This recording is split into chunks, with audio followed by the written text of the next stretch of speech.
Bradesco. Entre nós, você vem primeiro.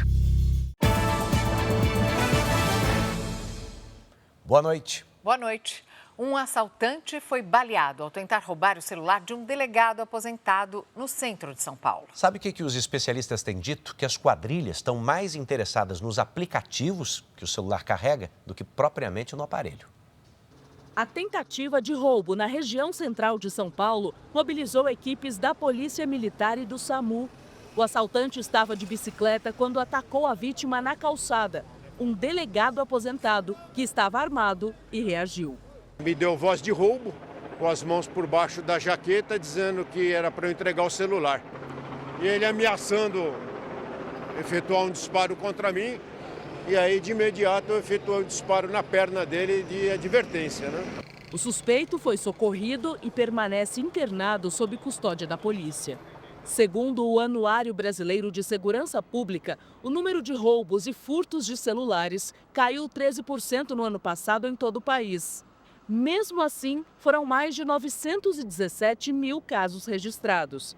Os dados também apontam que os furtos ocorrem com mais frequência aos fins de semana. Já os roubos, quando a ameaça à vítima, se concentram mais nos dias úteis. Especialistas em segurança indicam que houve uma mudança de foco dos criminosos no roubo de celulares.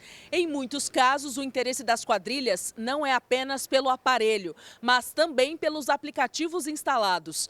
Uma maneira de praticar novos crimes, como golpes digitais e transferências bancárias. Em 2024, o Brasil registrou quase 2.200.000 casos de estelionato, uma média de 4 por minuto.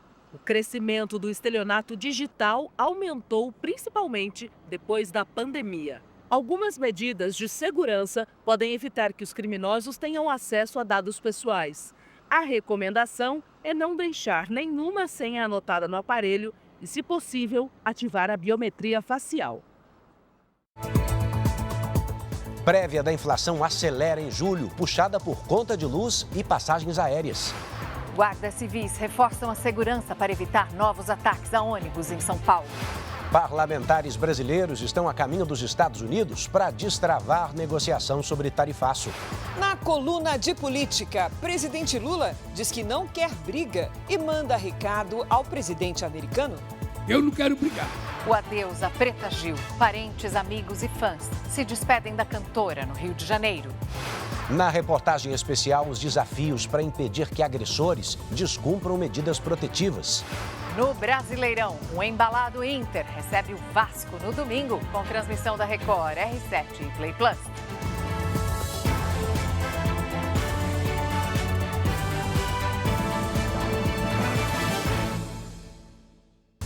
Oferecimento Bradesco, cartões de crédito com benefícios de estrela de cinema.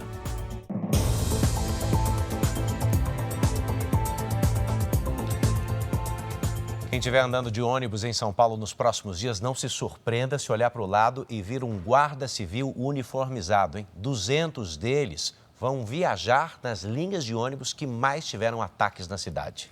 Nesta sexta-feira, foi preso um homem que feriu uma criança. Ele atirou uma pedra num ônibus na Zona Sul. A câmera interna do ônibus registra o ataque. O sistema de câmeras inteligentes da prefeitura mostra o homem numa importante avenida da Zona Sul de São Paulo. Ele atravessa, corre em direção ao ponto de ônibus, quebra um bloco de concreto em pedaços e atira contra o para-brisa do ônibus. As câmeras ainda flagram o homem deixando o local às pressas. As imagens permitiram a identificação do suspeito. Rivaldo Melo de Santana, de 31 anos, foi preso em casa. A defesa dele não foi localizada. Segundo a SP Trans, que gerencia o transporte de ônibus na capital, 552 veículos foram alvo de ataques desde o início de junho. 18 pessoas foram presas, entre elas Edson Campalongo, um funcionário público que atuava como motorista numa repartição estadual. Ele usou o carro oficial para praticar os ataques. Num deles, chegou a jogar um coquetel Molotov num ônibus, mas o artefato não pegou fogo como era esperado. Para coibir novos ataques, 200 guardas civis metropolitanos passaram a atuar hoje dentro dos ônibus que circulam na capital paulista. O reforço na segurança acontece prioritariamente em 76 linhas mais visadas pelos criminosos. Os guardas vão atuar armados e contar com o apoio de carros e de motos da corporação se for necessário. Eles estão preparados para parar o ônibus e imediatamente efetuar a prisão desses marginais que estão depredando os nossos ônibus aqui da cidade de São Paulo. Quem depende do transporte público torce para que as medidas desencorajem novos ataques. Eles vão ficar meio intimidar, né? Mas ajuda bastante. Ter mais segurança, né? O suspeito preso hoje por atacar o ônibus na Zona Sul vai responder por destruição de patrimônio e por colocar a vida das pessoas em risco. No Rio de Janeiro, funcionários de 2 transportadoras foram presos. Eles são suspeitos de passar informações privilegiadas para criminosos. É assim que o roubo de carga avança, né? Segundo as investigações, caminhoneiros eram aliciados por facções que atuam no estado. Centro do Rio, horário do almoço. Criminosos em 2 motos abordam um caminhão de uma transportadora. Eles forçam a porta traseira, retiram os produtos e fogem. É mais um caso de roubo de carga, desta vez com relógios importados de luxo. As imagens ajudaram a polícia a desmontar um esquema sofisticado que contava com o envolvimento de funcionários das transportadoras.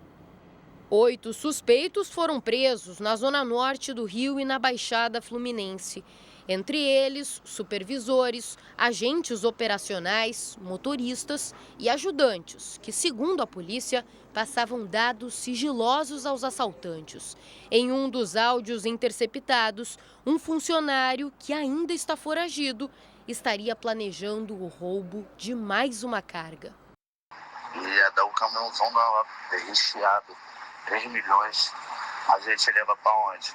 De acordo com a polícia, os funcionários envolvidos no esquema recebiam dinheiro das 2 maiores facções criminosas do Rio de Janeiro.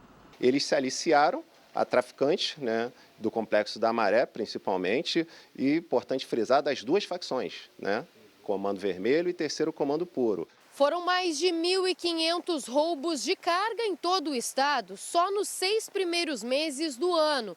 Um aumento de quase 30% em comparação com o mesmo período de 2024. Uma média de 8 roubos de cargas por dia. A organização criminosa presa hoje pela polícia dava preferência a produtos de alto valor, como joias e eletrônicos. Em menos de um ano, foram 11 roubos e um prejuízo de 3 milhões de reais às empresas. As investigações prosseguem para poder identificar outros elementos que possivelmente participam desse esquema criminoso. Em Goiânia, 22 mulheres procuraram a polícia depois que uma empresa de consórcios de procedimentos estéticos entrou em processo de falência. Os anúncios do consórcio estético eram feitos principalmente nas redes sociais. Lohane já tinha pago R$16 mil e tinha 3 cirurgias agendadas para setembro. Estava com tudo pronto quando descobriu que foi tudo cancelado. Porque como que eles fazem isso? Brinca com o sonho da gente, que é um sonho. É algo muito caro, a gente trabalha duro para poder conseguir esse dinheiro. A empresa funcionava nesta sala em Goiânia e agora está em processo de falência. Esta mulher, que prefere não ser identificada, estava prestes a quitar o consórcio. Mas a cirurgia de junho já tinha passado para novembro. E agora não vai mais acontecer. Como que a gente confia totalmente na empresa, deposita o nosso sonho na empresa e a empresa do nada declara uma falência? Esperamos que a justiça seja feita e que a gente receba o valor nosso que já foi pago. 22 clientes registraram um boletim de ocorrência na polícia. Em nota, a direção da empresa declarou que enfrenta uma grave crise financeira por causa da falta de pagamentos de clientes e que está à disposição para prestar esclarecimentos. Para a Sociedade Brasileira de Cirurgia Plástica, os consórcios de procedimentos estéticos oferecem riscos como qualquer operação financeira.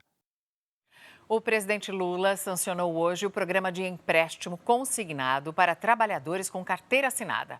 Motoristas e entregadores por aplicativo foram incluídos na lei.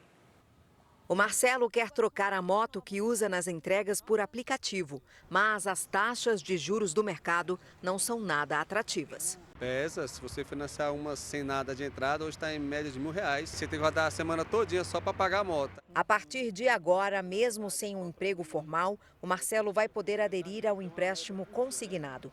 O modelo oferece juros mais baixos, com uma média de 3,56% ao mês. Com a nova lei, trabalhadores formais, empregados domésticos e trabalhadores rurais podem contratar o empréstimo, que tem parcelas descontadas na folha de pagamento. No caso dos microempreendedores individuais, o pagamento do empréstimo vai ser recolhido no documento de arrecadação do E-Social. O valor da parcela não pode passar de 35% da renda do trabalhador. No caso dos motoristas e entregadores por aplicativo, a parcela não pode comprometer mais do que 30% do que eles recebem das plataformas. Para contratar o recurso, o trabalhador precisa acessar o aplicativo Carteira de Trabalho Digital, liberar o compartilhamento de dados com as instituições financeiras ou autorizar diretamente pelo aplicativo do banco em que tem conta. Em caso de demissão, o pagamento do empréstimo é descontado do fundo de garantia. No caso dos trabalhadores por aplicativo, a plataforma é obrigada a repassar o valor para a instituição financeira. O programa começou a valer em março, quando foi lançado pelo governo por meio de medida provisória. Até agora, mais de 4 milhões de contratos foram fechados e 21 bilhões de reais em empréstimos foram liberados. O valor médio contratado passa de R$ 6.700. Mais de 40 instituições financeiras aderiram ao sistema. Antes do lançamento do programa, somente servidores públicos e funcionários de empresas com convênio em bancos poderiam contratar um empréstimo consignado. Nos Estados Unidos, foi confirmada a morte de um homem por causa do calor. Ele tinha 60 anos e morava em Dallas, no Texas. Segundo o Departamento de Saúde, a vítima não tinha problemas médicos. O estado do Texas está sob alerta para altas temperaturas que podem passar dos 40 graus. E a orientação é aquela de sempre, né, gente? Se hidratar e evitar a exposição ao sol nos horários de calor mais intenso. E o estado americano do Novo México foi castigado por uma tempestade que provocou enchentes e muita destruição. Moradores flagraram um momento em que uma casa móvel foi arrastada pela força da água. Depois de baterem algumas árvores, os destroços da casa foram carregados pela enchente. O Novo México voltou a ser atingido por temporais menos de um mês depois das inundações que deixaram 3 mortos na região. De volta ao Brasil, moradores do sul de Minas Gerais foram surpreendidos por uma tempestade de granizo. O temporal mudou a paisagem de cidades como São Gonçalo do Sapucaí. Pedestres e motoristas registraram a enorme quantidade de gelo cobrindo estradas de terra e rodovias. Moradores de Cabo Verde também se assustaram com a chuva de granizo. Na Serra da Mantiqueira, em São Paulo, as cenas se repetiram. Depois de mais de 20 dias de tempo seco, o temporal veio acompanhado de grandes bolas de gelo. No Pico dos Marins, a grama ficou assim, coberta por granizo. O último fim de semana do mês de julho ainda será de tempo seco em boa parte do país. A Lidiane Sayuri já está aqui com a gente, vai falar da previsão do tempo. Lidiane, muito boa noite. O calor continua sendo destaque? Sim, Mariana. Boa noite para você. Edu, boa noite. E uma ótima noite para você. Uma forte massa de ar quente e seco continua sobre a região central nos próximos dias. Em Cuiabá e em Goiânia, sábado de tempo firme com predomínio de sol e alerta para baixa umidade do ar. Faz calor de 37 e de 31 graus. A capital paulista pode amanhecer com nevoeiro. Durante o dia esquenta até os 27. Hoje, diversas regiões do país registraram acumulados expressivos de chuva. Nas imagens de satélite, essas manchas coloridas mostram onde estão concentradas as instabilidades. Amanhã, a circulação de ventos na atmosfera e o avanço de uma frente fria sobre o oceano provocam temporais no Rio Grande do Sul. Entre o litoral do Amapá e do Pará, o encontro de ventos dos 2 hemisférios intensifica as pancadas de chuva. Tarde de sábado com 23 graus em Porto Alegre. No Rio de Janeiro e em Brasília faz até 29. Em João Pessoa, 27. E até 31 graus em Macapá. Tempo delivery. A Josefa é de Dourados, Mato Grosso do Sul. Olá, Josefa. Sábado de tempo firme e ensolarado. À tarde, o calor ganha força e as máximas sobem até os 32 graus. Entre domingo e segunda, o tempo vira e tem alerta de chuva forte por aí. A Maria das Graças quer saber se vai chover em Ibirité, Minas Gerais. Bem-vinda, Maria! Não deve chover nos próximos dias. Tempo firme com predomínio de sol e máximas entre os 26 e os 27 graus. Participe também do nosso Tempo Delivery. Poste seu pedido nas redes sociais com o nome de uma cidade e a hashtag você no JR. Mariana, Edu. Obrigado, Lidiane. A seguir, salva-vidas fazem simulação de resgate para conscientizar banhistas na Bahia. E a seguir tem Brasileirão. Em alta, Internacional recebe o Vasco em crise, em jogo com transmissão da Record, R7 e Play Plus. Domingo.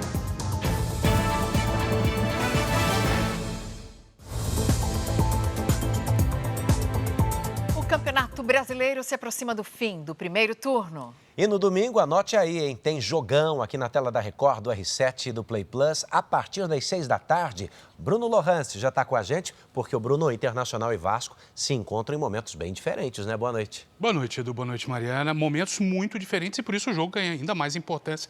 E que bom que a gente vai acompanhar aqui na Record. O Internacional melhorou muito e venceu os últimos 3 jogos. Já o Vasco não vem tão bem assim. Tem apenas 4 vitórias na competição. O peso nos ombros diminuiu. Roger Machado, técnico do Internacional, parece mais leve. O time gaúcho vem de uma sequência de 3 vitórias no Brasileirão. Contra o Vasco, o goleiro Rocher está confirmado. O desfalque é Vitão na zaga. A gente tem, né, o retorno do mercado, né, que vem de um período longo de inatividade, mas já está em condições de poder ser utilizado nessa partida. A gente vai, né, escolher a melhor alternativa, né, para equilibrar o time na ausência do Vitão. Internacional e Vasco se enfrentam pela 17ª rodada do Brasileirão. O Inter ocupa a 10ª colocação e chega embalado por 3 vitórias consecutivas. Já o Vasco é o 16º colocado, primeiro time fora da zona de rebaixamento. A expectativa é de que cerca de 30 mil torcedores acompanhem a partida aqui no estádio Beira-Rio neste domingo. No Brasileirão, o Vasco já disputou 14 partidas e só venceu 4.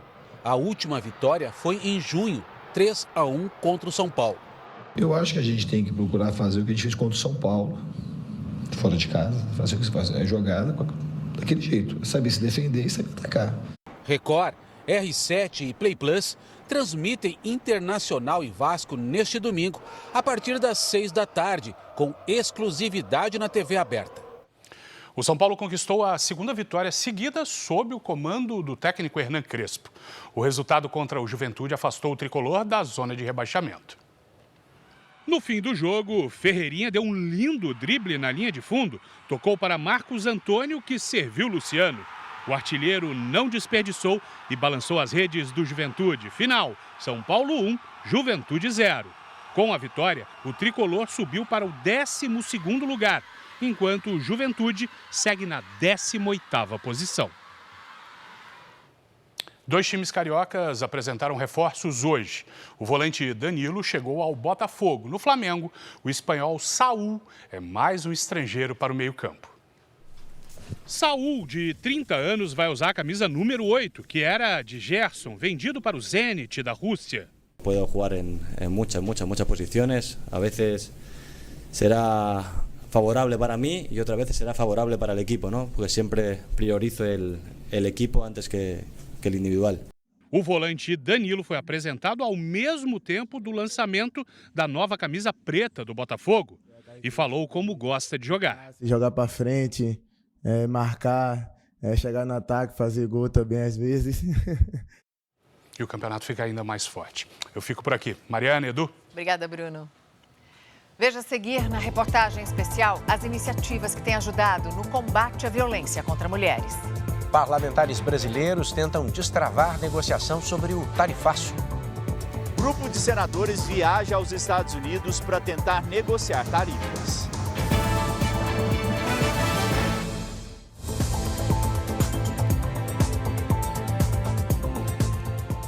Estamos de volta para falar do seu bolso, porque energia elétrica e passagens aéreas foram os itens que mais pesaram na prévia da inflação agora no mês de julho. O IPCA 15 subiu 0,33%. A dona Ruth se planejou para poder viajar uns dias com a família este mês. Sempre compra com antecedência, tipo 3 meses, 6 meses, é nessa faixa. Então a senhora foi de ônibus e está voltando? E voltando de avião, porque nós conseguimos essa promoção. As passagens aéreas e o transporte por aplicativo subiram de preço e contribuíram para o aperto no orçamento em julho. Nesse mês de férias escolares, muitas famílias aproveitam para viajar. A gente se programou uma média de 8 meses antes do período de viagem, principalmente porque a gente ia estar em alta temporada, né? A chamada prévia da inflação foi de 0,33% em julho, um pouco acima do índice registrado no mês passado. Dos 9 grupos pesquisados, 5 tiveram alta. O da habitação teve o maior peso, principalmente por causa da bandeira vermelha na conta de energia elétrica, que subiu 3%. O grupo dos transportes teve alta de 0,67%. A pesquisa mostrou ainda que os setores de alimentação, artigos de residências e vestuário tiveram recuo. Em 12 meses, o IPCA 15 acumula alta de 5,30%, acima do teto da meta do Banco Central. A capital que teve a maior variação nos preços foi Belo Horizonte. Esse mês, o IPCA 15 está mostrando o estouro da meta. Ele vem acima de 5%, acima da margem de tolerância do Banco Central. Mas o número, que é divulgado mês a mês, já está menor. Então, a inflação é 0,33%. Se continuar tudo assim, a gente passa a rodar com uma inflação de 4 e pouco, já a partir do ano que vem. A expectativa agora é como a economia vai reagir caso o governo americano aplique a taxa de 50% sobre os produtos exportados pelo Brasil no dia 1º de agosto. Nós vivemos numa incerteza muito grande, essa pressão, essa pilha do governo americano contra a economia brasileira prejudica as decisões dos nossos empresários, dos consumidores, deixa todo mundo muito cauteloso, isso faz o dólar subir, isso posterga decisões de investimento.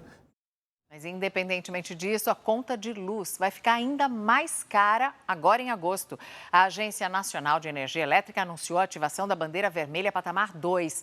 É a mais alta e custa R$ 7,87 a cada 100 kWh consumidos. Segundo a ANEEL, a decisão foi tomada por causa do baixo volume nos reservatórios das hidrelétricas. A condição exige o acionamento das usinas termoelétricas, que são mais caras. E agora a gente vai para o Rio de Janeiro, onde fãs, amigos e parentes se despediram de Preta Gil. A cantora morreu nos Estados Unidos no último domingo, aos 50 anos, enquanto tratava um câncer no intestino. Um esquema especial foi montado para o velório que aconteceu no Teatro Municipal. Pessoas de várias partes do país se reuniram para a última homenagem. Desde cedo, o entorno do Teatro Municipal do Rio foi tomado por uma multidão de fãs. Viajei mais de 3.000 quilômetros só pelo carinho, pelo amor a Preta Gil. Do lado de dentro, familiares, amigos e admiradores de Preta Gil se despediam com emoção. Artistas como Ivete Sangalo, Regina Casé, Tiaguinho e Carolina Dickmann passaram pelo velório da cantora. Entre dezenas de coroas de flores, uma enviada pelo presidente Lula. Sob aplausos, o corpo da cantora deixou o municipal no início da tarde.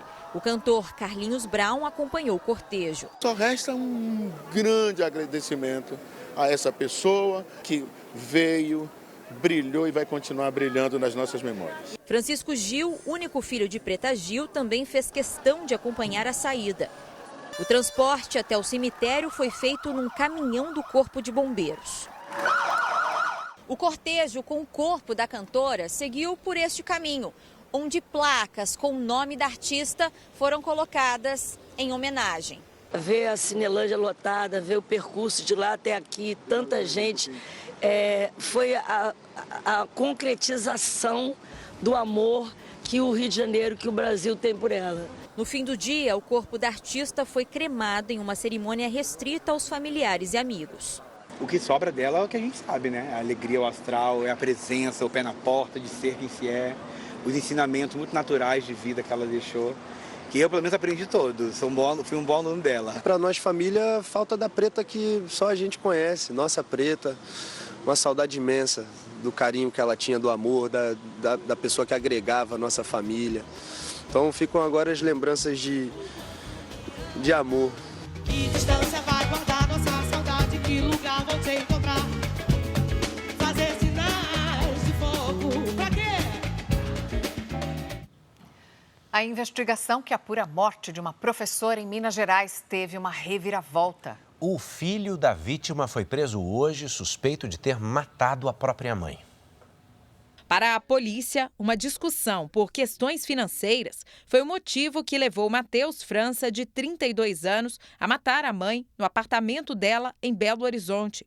Matheus foi preso e confessou o crime. Ele agiu sozinho, não tem aí nenhuma outra pessoa envolvida nessa cena até o momento. Ele se encontrava com muitas dívidas, participava de jogos na internet, de apostas. Matheus está com a prisão temporária decretada por 30 dias. Segundo a polícia, ele assassinou a mãe e levou o corpo para Vespasiano, na região metropolitana de Belo Horizonte. Em seguida, viajou com amigos. O corpo de Soraya Tatiana Bonfim França, de 56 anos, foi encontrado domingo com marcas de agressão embaixo de uma ponte. Neste vídeo, o suspeito aparece chorando no enterro da mãe. O Matheus, ele está arrependido, está com um problema psicológico muito grande, mas nós estamos aqui para resguardar todos os direitos dele. A polícia disse não haver sinais de violência sexual. Outras testemunhas devem ser ouvidas. A gente ainda depende de muitos laudos periciais para esclarecer todas as causas, circunstâncias, a causa da morte propriamente dita. Falta uma semana para o início do tarifaço de 50% dos Estados Unidos sobre as exportações brasileiras. Cristina Lemos, muito boa noite. Até agora, nem sinal de um acordo para evitar essa medida. E olha que o presidente Lula acaba de publicar que foram 10 reuniões de alto nível, que o Brasil é um país de diálogo. Boa noite, Mariana. Boa noite, Eduardo. Olha, o presidente lutou até o último minuto para tentar convencer a que o tarifaço não faz nenhum sentido. E disse que o presidente Trump foi enganado com informações erradas sobre o julgamento de Bolsonaro. As declarações foram dadas em São Paulo durante o lançamento de um programa de urbanização de comunidades. 49 comunidades de 12 estados vão receber quase 4 bilhões e 700 milhões de reais do novo PAC para obras de urbanização. Contempla não só canais, contenção de costas, iluminação, pavimentação, urbanização de ruas, melhoria habitacionais, construção de casas para reassentamento, regularização fundiária e todas as obras complementares para colocar nas comunidades equipamentos de lazer, educacionais ou culturais. Também participaram do anúncio hoje em Osasco, na Grande São Paulo, os ministros das cidades, Jader Filho, e do empreendedorismo, Márcio França, além do vice-presidente Geraldo Alckmin. Durante o evento, Lula afirmou que o vice-presidente Geraldo Alckmin segue negociando a redução das tarifas de 50% impostas às exportações brasileiras pelos Estados Unidos a partir de 1º de agosto. O presidente deixou claro que não quer briga, mas que não vai fugir do embate. Eu não quero brigar. Mas se quiser brigar comigo, eu ainda não quero brigar. Mas se continuar brigando comigo, aí vai ter. Trump, o dia que você quiser conversar, o Brasil estará pronto e preparado para discutir. E está aqui o meu conversador número 1. Tá? Ninguém pode dizer que o Alckmin não quer conversar. Todo dia ele liga para alguém. E ninguém quer conversar com ele. Lula criticou os argumentos de Donald Trump de que o ex-presidente Jair Bolsonaro estaria sendo perseguido pela justiça brasileira. O Bolsonaro não está sendo perseguido, ele está sendo julgado com todo o direito de defesa. Ele tentou dar um golpe nesse país, isso já está provado por delação deles mesmos.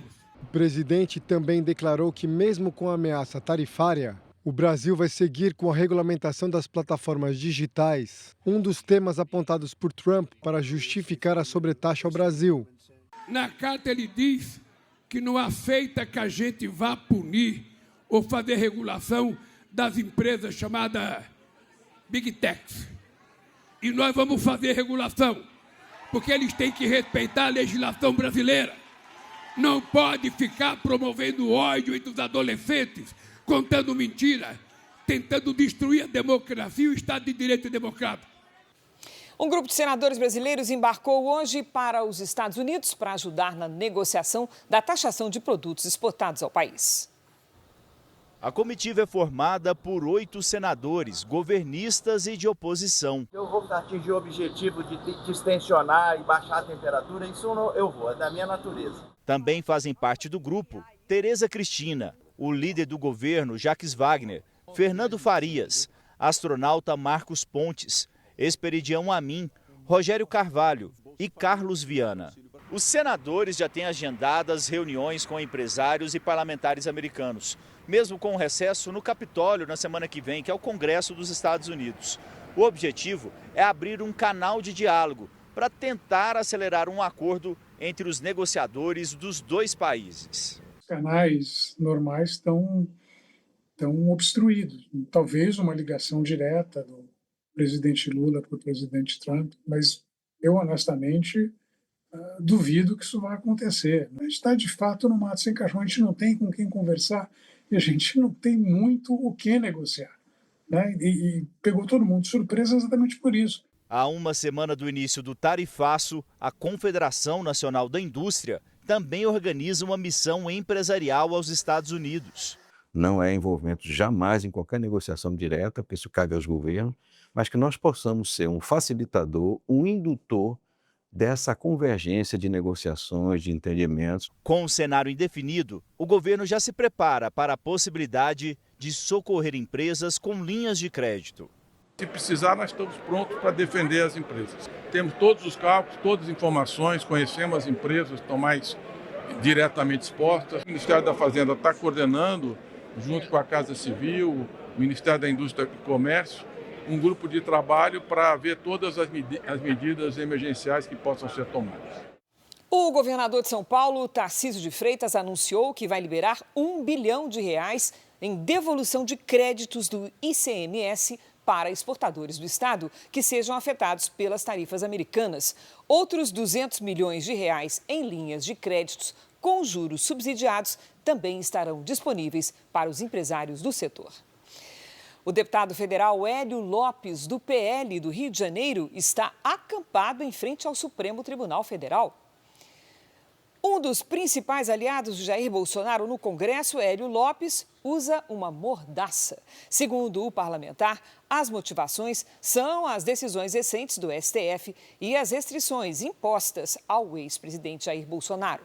O deputado alega que montou o acampamento para demonstrar indignação com o que chamou de covardias. Para mais notícias de Brasília, acesse r7.com e eu espero você logo mais no JR 24 horas. Mariana, Eduardo. Até mais, Cris. Obrigado.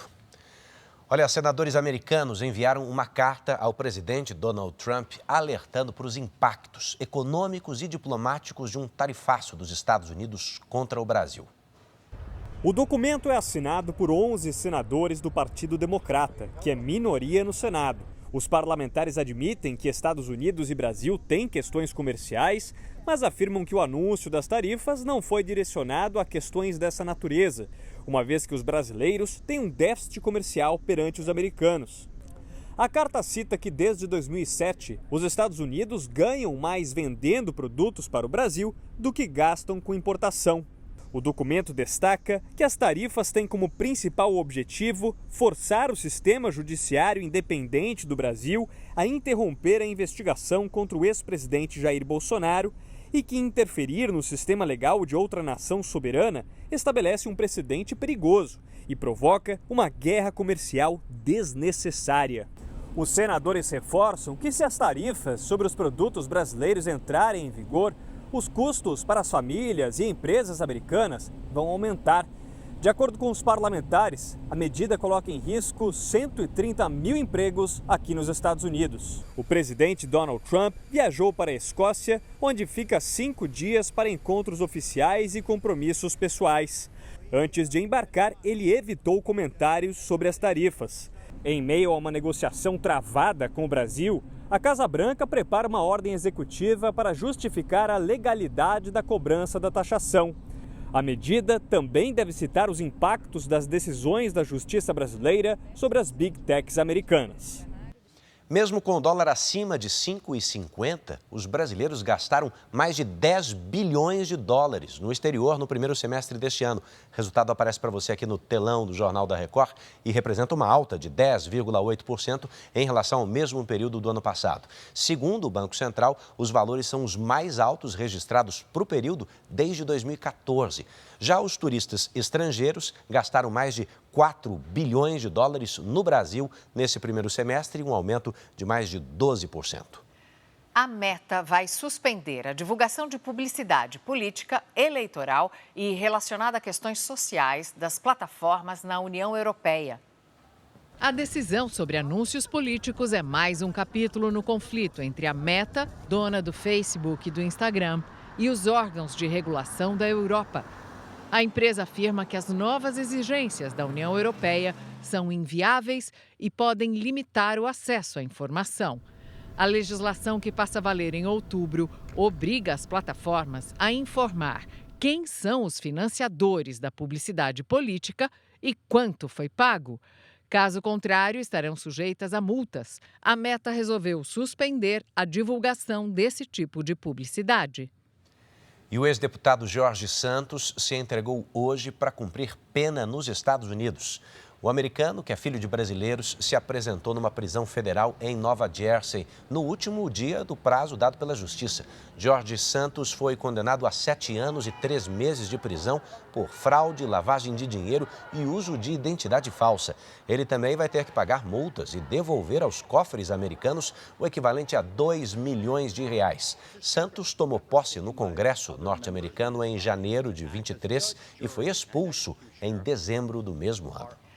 Israel voltou a permitir que a ajuda humanitária seja distribuída à população de Gaza por aviões. Os lançamentos aéreos de ajuda humanitária não aconteciam desde outubro do ano passado. Hoje, Israel permitiu a retomada da operação. A Jordânia e os Emirados Árabes Unidos devem realizar novas distribuições nos próximos dias. O exército israelense afirma que a situação humanitária na faixa de Gaza é desafiadora, mas nega que haja fome generalizada na região. Para as forças de defesa do país, o grupo terrorista Hamas tem espalhado desinformação de maneira sistemática. Toneladas de alimentos aguardam coleta e distribuição em Gaza. Israel culpa a ONU por não fazer a entrega. E as Nações Unidas afirmam que não fizeram por conta das restrições impostas por Israel. Também reclamam da falta de segurança nas rotas de distribuição, onde há alto risco de saque das mercadorias pelos terroristas. As delegações de Israel e dos Estados Unidos deixaram o Catar depois de quase 20 dias de negociações por um cessar-fogo que permitiria a libertação dos reféns sequestrados desde outubro de 2023. As conversas devem ser retomadas na semana que vem. O primeiro-ministro israelense Benjamin Netanyahu disse que o Hamas é um obstáculo para o acordo. Na Casa Branca, o presidente Donald Trump disse que o Hamas não quer um acordo e que, sem negociação, os terroristas vão ser caçados. Falando nele, o presidente Trump criticou hoje o anúncio feito pela França de que vai reconhecer o Estado palestino. Antes de embarcar para a Escócia, Donald Trump afirmou que a decisão do presidente francês Emmanuel Macron não muda nada, porque não tem peso, segundo o presidente americano. O secretário de Estado americano, Marco Rubio, classificou a decisão como irresponsável, que serve à propaganda dos terroristas do Hamas e atrasa a paz na região. Macron disse ainda que a França vai reconhecer o Estado da Palestina durante a Assembleia Geral das Nações Unidas em setembro. Segundo o presidente francês, é uma contribuição para a paz no Oriente Médio. Para o primeiro-ministro israelense, Benjamin Netanyahu, o gesto de Macron recompensa o terror e é uma ameaça à existência de Israel. O comissário da Organização dos Estados Americanos para o Monitoramento e Combate ao Antissemitismo espera que o Brasil reveja a decisão de deixar a Aliança Internacional para a Memória do Holocausto. O governo brasileiro também foi alvo de críticas do Ministério de Relações Exteriores de Israel sobre o apoio à ação em um tribunal internacional que acusa Israel de genocídio na faixa de Gaza. Para o Ministério israelense, a decisão do Brasil de se juntar à ofensiva jurídica contra Israel na Corte Internacional de Justiça é uma demonstração de uma profunda falha moral. E acrescentou que, no momento em que Israel luta pela própria existência, voltar-se contra o Estado judeu e abandonar o consenso global contra o antissemitismo é imprudente e vergonhoso. Em depoimento ao Jornal da Record, o comissário da OEA, Fernando Lottenberg, afirmou que a decisão do Brasil de deixar a Aliança Internacional para a Memória do Holocausto transmite uma mensagem negativa. O mundo vive um ressurgimento do antissemitismo como há muito tempo não se via. Alunos acossados em campi universitários, sinagogas pichadas, outras instituições judaicas alvos de ataques. Tudo isso leva à conclusão de que a permanência do Brasil junto com outros países democráticos nessa organização faria muito mais sentido. Então, é importante que se reveja esse posicionamento, que o Brasil possa retornar ao convívio dos outros membros dessa organização que produz estudos, pesquisas, trabalhos importantes sobre a existência do Holocausto, contra a sua banalização e contra a sua trivialização. É o que se espera. O motorista de um caminhão que transportava vigas de concreto morreu depois que o veículo saiu da pista e bateu em um muro em Florianópolis. Este vídeo mostra o momento em que a carga escorrega e atinge a cabine. Ainda não se sabe o que causou a batida. No Rio de Janeiro, um carro desgovernado cruzou uma rua, destruiu um portão e invadiu a garagem do prédio em frente. Só que não havia ninguém dentro do veículo. Um homem teria deixado o carro sem o freio de mão puxado. Ninguém ficou ferido. Uma carga com mais de 2.000 aparelhos celulares, estimada em R$1.200.000, foi apreendida em um caminhão frigorífico no oeste do Paraná. O motorista disse que os aparelhos seriam levados para o município de Cascavel. Ele foi preso em flagrante. A Secretaria Municipal de Manaus investiga um suposto erro médico numa maternidade pública. Uma gestante quase perdeu o bebê depois que um exame indicou erradamente que o feto não tinha mais vida. O sonho de ser mãe quase foi interrompido para Jéssica. Grávida de 30 semanas, ela recebeu um diagnóstico errado de que o bebê estava morto. Isso aconteceu depois dela procurar uma maternidade municipal com queixa de dor na barriga. A médica fez o toque, o útero fechado, sem sangramento, mas quando foi ao escutar o coração do bebê, ela não conseguiu ouvir. Então, ela encaminhou para uma ultrassom. E em menos de 5 minutos, eles deram o diagnóstico de óbito fetal. Neste laudo, assinado pelo médico responsável pelo exame, confirma óbito fetal. Jéssica chegou a questionar a equipe médica e argumentou que sentia o bebê se mexer, mas foi informada que eram apenas gases. Ela foi encaminhada para o procedimento de indução do parto. Como não havia leito disponível, ela procurou outra maternidade. Nesse outro local, veio um diagnóstico diferente. O bebê estava vivo e com batimentos cardíacos normais. Era uma mistura de felicidade com revolta. A Secretaria Municipal de Saúde de Manaus afirmou que investiga o suposto erro no exame, mas garantiu que o atendimento à gestante seguiu todos os protocolos clínicos. O médico que realizou o exame lamentou o ocorrido e alegou falha no equipamento de ultrassom, o que teria comprometido o diagnóstico.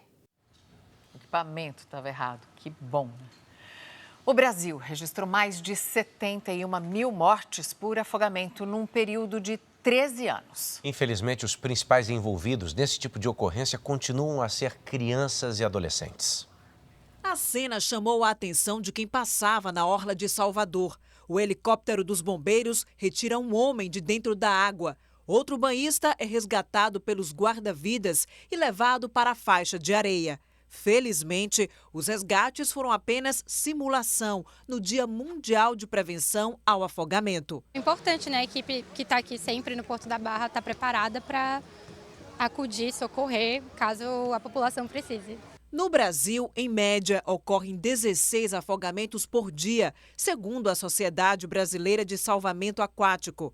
O número de mortes preocupa ainda mais. De 2010 a 2023, mais de 71 mil pessoas morreram afogadas, segundo o Ministério da Saúde. No mesmo período, mais de 11 mil vítimas precisaram ser internadas. Quase 30% das ocorrências envolvem crianças e adolescentes de até 14 anos. O afogamento é a segunda principal causa de morte no mundo entre crianças de 0 a 4 anos. E mesmo em trechos da praia, em que o mar parece calmo, sem onda, o risco de afogamento existe por causa das correntes de retorno. O fenômeno acontece quando a água do mar retorna para o oceano por um canal mais estreito, que puxa o banhista rapidamente para longe da margem. Uma criança sozinha numa praia calma, ela não está livre, né, de todo o perigo que ela oferece. Então, os pais sempre atentos, o guarda-vida sempre ali disposto para oferecer o socorro. E uma balsa lotada afundou no rio Tocantins, no Pará.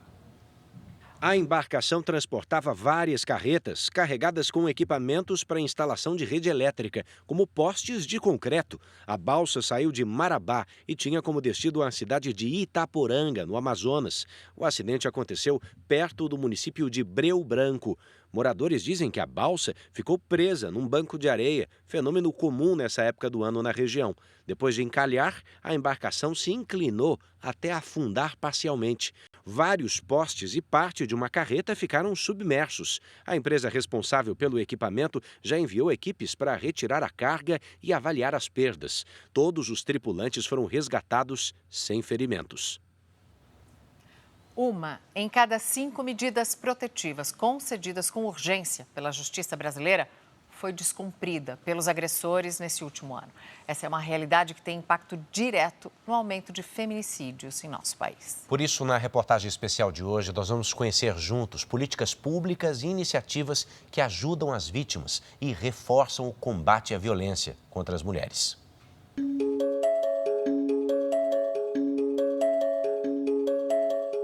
Eu já estava com a medida protetiva e ele invadiu minha casa e falou que não ia sair. 2 décadas de violência e de abusos. Um ciclo que essa mulher decidiu romper, colocando um ponto final no relacionamento. Aí ele falou que a casa era nossa, que se eu não tinha parte dele, ele não ia sair da casa, porque ele falava que se eu não fosse dele, eu não ia ser de mais ninguém. Ela conseguiu na justiça uma medida protetiva contra o ex-marido, mas ele desrespeitou a decisão. Chegou a ser preso 2 vezes e nem assim se intimidou. Até ele mesmo teve uma vez que chamou a polícia. Ele mesmo parou a polícia, que ele estava bêbado, e falou assim, prende essa vagabunda, ela está me traindo. Onde que eu ia, eu olhava para trás, eu via que ele estava escondido em algum lugar, né? Ele estava me observando. Aí ele foi e invadiu minha casa. Em 2024, a Justiça brasileira concedeu mais de 550 mil medidas protetivas contra agressores de mulheres em todo o país. E quase 20% dessas decisões judiciais foram descumpridas. O estudo revelou ainda que, no ano passado, a Polícia Militar foi acionada mais de 1 milhão de vezes para atender casos de violência doméstica em todo o país. Para se ter uma ideia, com esse número de vítimas, daria para lotar até 90 vezes as arquibancadas desse estádio de futebol.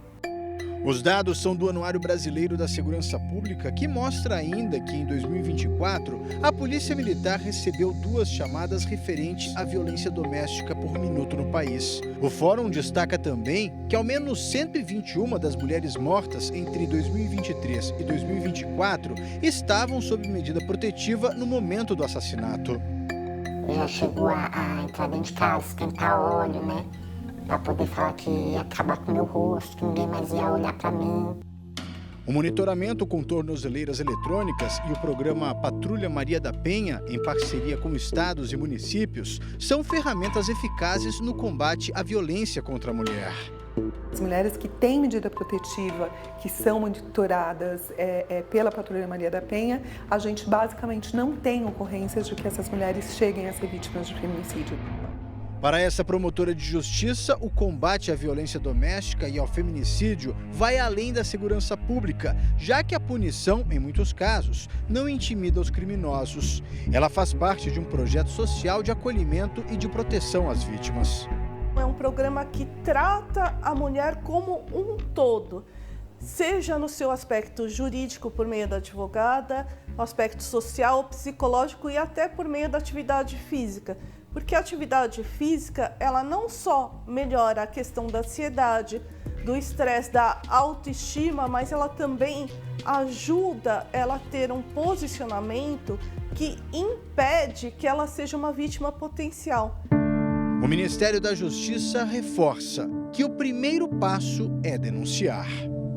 A mulher tem que denunciar, né? E não tem que denunciar só na hora que apanha, porque a violência contra a mulher é muito mais ampla do que isso. A gente está falando de violência financeira, violência psicológica, enfim. Todo esse cenário é um cenário que já demanda um tipo de intervenção, às vezes não da polícia, mas de outros serviços do Estado, né? Como que você ama uma pessoa assim? Isso é uma doença, se trata, mas não. Ele fala que isso é amor. Amor, pra mim, é uma coisa totalmente diferente. É dar carinho, é passear, é cuidar, é dar zelo, né?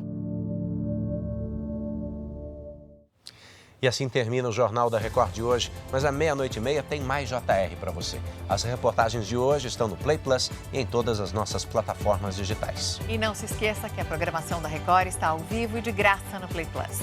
Agora você fica com Paulo Apóstolo e logo depois de Reis tem um episódio inédito de Quilos Mortais. Não perca, uma boa noite, bom fim de semana. Boa noite, até segunda.